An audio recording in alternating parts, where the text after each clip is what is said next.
8 millas. Desde la primavera de Ain Yalut a Baisan, una distancia que hoy podrías recorrer en minutos. Pero en la mañana de 3 de septiembre de 1260, esas 8 millas se convirtieron en el camino más largo que los mongoles jamás habían recorrido. Porque por primera vez, el ejército más temido del mundo no perdió ante el acero, ni ante los números, ni ante el coraje. Ellos perdieron ante el suelo. No metafóricamente, literalmente.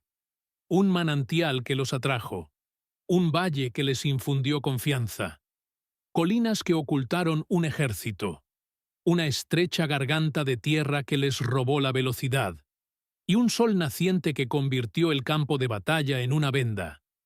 Y detrás de todo, un hombre que conocía este terreno como una segunda corriente de sangre, porque mucho antes de ser general, había sobrevivido aquí de la única manera en que un hombre perseguido puede sobrevivir, aprendiendo qué colinas te protegen y cuáles te matan. Quédate conmigo, porque al final verás cómo un paisaje se convirtió en un arma y cómo los mongoles se adentraron en él. A mediados del siglo XIII, los mongoles no se limitaban a conquistar reinos. Ellos eran mundos finales. En 1258 cayó Bagdad, una de las grandes capitales intelectuales de su época. El califato abasí se derrumbó, y la onda expansiva recorrió Oriente Medio, como un trueno que se podía sentir en los huesos. Luego vinieron las ciudades sirias, Alepo, Damasco, uno tras otro. Algunos resistieron y quedaron destrozados. Otros abrieron sus puertas y rezaron para que la rendición les diera piedad.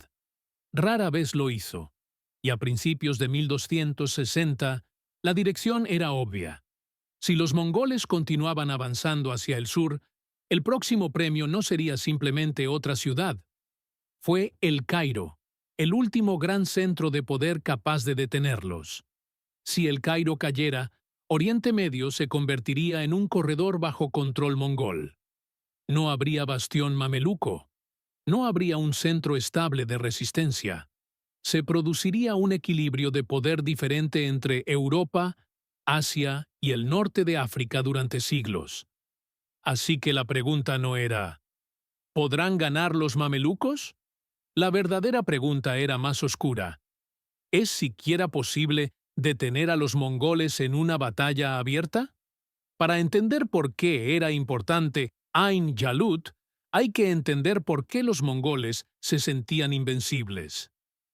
Su ejército no estaba construido como las pesadas fuerzas medievales que dominaron Europa y Oriente Próximo. No necesitaban trenes de asedio lentos para ganar batallas campales. No marchaban y chocaban como muros de hierro. Se movían como el clima. Caballería rápida, arqueros a caballo disciplinados, unidades que podían dispersarse y regresar como un rebaño que nunca entra en pánico, porque han sido entrenados desde la infancia para luchar a toda velocidad. Su mayor arma no era el arco, fue espacio. En terreno abierto podían estirarte, atraerte, rodearte, cortarte en pedazos, y cuando te dabas cuenta de que te estaban rodeando, ya estabas acabado. Por eso, tantos ejércitos murieron de la misma manera. Lucharon donde los mongoles eran más fuertes, y eso es exactamente lo que los mamelucos se negaron a hacer. En 1260, el comandante mongol Kitbuka conservó el Levante con una fuerza que quedó rezagada tras la retirada al este de la numerosa hueste mongola. Era experimentado, disciplinado, no temerario, y como todos los comandantes mongoles que lo precedieron, esperaba que sus enemigos eligieran una de dos opciones: esconderse detrás de los muros o morir en la llanura. Pero el sultán mameluco Kutuz y su comandante de campo Barras de Bahía eligió una tercera opción. Salieron de Egipto y se dirigieron al norte, no para defender las puertas de El Cairo, pero a cazapor lo único que los mongoles no podían derrotar fácilmente: un campo de batalla que no les permitiría luchar como los mongoles. Y Baibars, más que nadie, Entendió lo que eso significaba. ¿Por qué Baibars no aprendió la guerra solo en las tiendas de mando? Lo aprendió de la manera más difícil, en las rutas que tomas cuando estás corriendo, cuando te estás escondiendo, cuando estás sobreviviendo. Sabía dónde podía beber un ejército, dónde pastaban los caballos, qué crestas daban visibilidad y cuáles ocultaban. Entonces hizo una pregunta que parece simple, pero que lo cambia todo. ¿Dónde no pueden utilizar el espacio los mongoles? La respuesta fue la Valle de Jezreel. El Valle de Jezreel es uno de los grandes corredores de la historia. Al norte se encuentran las tierras altas. Al sur se elevan las laderas de Monte Gilboa. Hacia el oeste, la tierra se pliega hacia Monte Carmelo. Hacia el este, desciende hacia el Valle del Jordán. Los ejércitos que se desplazan entre Siria y Egipto no pueden ignorarlo. Se puede forzar una marcha a través de las montañas, pero no se pueden empujar decenas de miles de caballos por rocas escarpadas sin perder tiempo y fuerza. Así que los invasores llegan hasta aquí. Y dentro de este corredor, al pie del monte Gilboa, se encuentra un manantial perenne, Ain Jalut, a menudo traducido como Primavera de Goliat. A primera vista parece normal, pero en la guerra medieval el agua es estrategia. Sin agua no hay caballos. Sin caballos no hay caballería. Sin caballería, tu ejército se convierte en un cuerpo varado, esperando a ser destruido. Así que la primera parte de la trampa es brutalmente simple. Kitbuka tiene que venir donde está el agua. No porque Baibars lo supere en una brillante partida de ajedrez, porque la tierra lo exige. Y aquí es donde se vuelve letal. El área cercana al manantial incluye terreno abierto, lo suficientemente plano como para que un comandante mongol lo mirara y sintiera la comodidad familiar del dominio.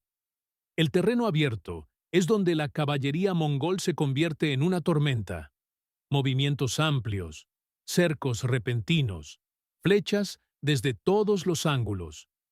Así que cuando Kitbuka ve el fondo del valle, no parece haber peligro, parece caza. Esta es exactamente la ilusión que quiere Baibars, porque justo más allá de ese terreno abierto están sierras. No eran montañas imponentes, pero sí lo suficientemente altas como para dominar el valle, con protección, con árboles, con pliegues de tierra que se tragan el sonido. Desde esas alturas se puede ver todo. Desde el fondo del valle no se puede ver prácticamente nada hacia atrás. Y luego está la garganta del paisaje, la parte sutil que la mayoría de la gente pasa por alto. Entre las laderas de Gilboa y las elevaciones cercanas, el valle se estrecha. No en un cañón en fila india, sino en un embudo. Un lugar donde un ejército no puede desplegarse extensamente. No puede girar a la izquierda ni a la derecha. No puede respirar como exigen las tácticas mongolas. El espacio es el oxígeno de los mongoles. Este embudo lo roba. Y finalmente, el último detalle, el tipo de detalle en el que solo piensa un comandante obsesionado con el terreno, el sol. Baibars cronometra el movimiento y la posición de tal manera que los mongoles, persiguiéndolos hacia la trampa en las primeras horas, se enfrentan al resplandor creciente de la mañana, mientras los mamelucos luchan con una visión más clara y mejores ángulos. 5 piezas. Agua que atrae al ejército. Terreno abierto. Eso les da confianza. Terreno elevado que esconde el cuchillo. A embudo que roba movilidad. Luz del sol que convierte el caos en pánico. Esto no es solo un campo de batalla, es un mecanismo. Y en la mañana del 3 de septiembre, Baibars lo pone en marcha. Al amanecer, una pequeña fuerza mameluca aparece cerca del manantial. Caballería ligera al mando de Baibars. Superados en número. Expuestos. Casi insultante la audacia con la que se presentan. Parece un error. No lo es. Baibars ataca. Se retira. Ataca de nuevo. Lo suficientemente cerca para provocar la persecución. lo suficientemente lejos para evitar ser atrapado. Los mongoles conocen esta danza. Lo inventaron, lo perfeccionaron, hicieron desaparecer naciones enteras con él. Así, Kitbuka hace lo que los comandantes mongoles han hecho durante décadas cuando un enemigo intenta hostigar y retirarse. Se compromete con la persecución. Y Baibars corre, no lejos del peligro, hacia ella. Atrae a los mongoles hacia el terreno cada vez más estrecho, hacia el embudo entre colinas y laderas, hacia el lugar donde la velocidad se vuelve abrumadora, donde las formaciones fluidas se convierten en una masa comprimida de hombres y caballos. A medida que los jinetes mongoles se adentran más en el territorio, algo sutil cambia.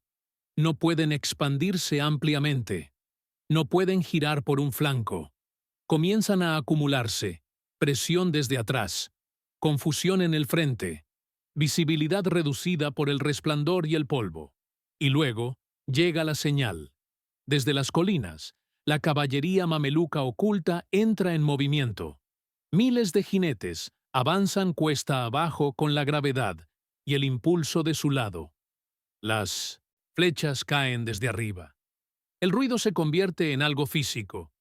Cascos, gritos, impactos, el crujido de las cuerdas del arco. Y por primera vez, las ventajas mongolas comienzan a fallar simultáneamente. Su movilidad está limitada. Sus fracturas de coordinación.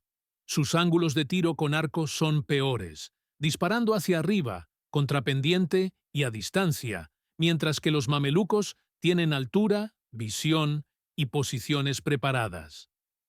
En medio de la presión del terreno, los mongoles no luchan contra un ejército como ellos prefieren. Están luchando contra un espacio ellos no eligieron.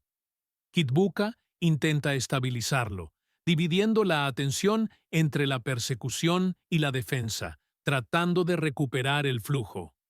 La batalla se vuelve cercana, brutal e incierta.